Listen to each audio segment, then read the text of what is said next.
সবকিছুতেই চোখে পড়ছে মূল্যবৃদ্ধি, হোক দৈনন্দিন ব্যবহারের জিনিস কিংবা ট্যাক্স। এবার কিনা সুলভ শৌচালয় ব্যবহারের ক্ষেত্রেও একই পরিস্থিতি।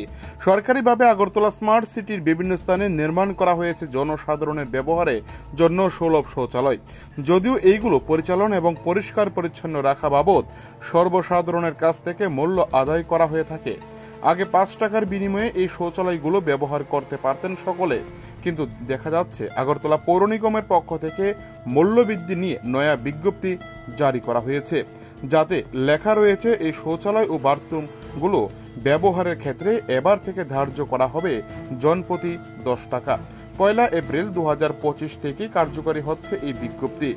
আজ এই চিত্র উঠে এসেছে ধলেশ্বর চন্দ্রপুর বিপণী বিতান স্থিত সুলভ শৌচালয়ের দেওয়াল থেকে। আর এ নিয়ে বিস্তারিত জানিয়েছেন শৌচালয় পরিচালনার দায়িত্বে থাকা একজন কর্মী। আগরতলা থেকে নিজস্ব প্রতিনিধির রিপোর্ট, টিভি 100 বাংলা।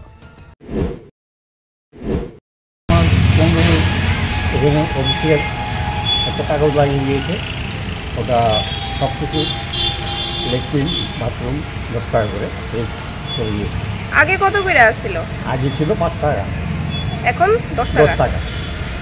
আচ্ছা, ইউরিনেও 10 টাকা? ইউরিন 10 টাকা, ইউরিনটা তো নাই এটার মধ্যে। আচ্ছা, তবে এমনি আসতে বলে কেউ দিলে 5 টাকা আমি বলে যাবো 10 টাকা করে। হ্যাঁ, সেই দিয়ে নেবো। কবে লাগে গেছে? আজকে। ঠিক আছে, এটা জায়গাটা? হ্যাঁ, জায়গাটা কোন জায়গা? এটা চন্দ্রপুর।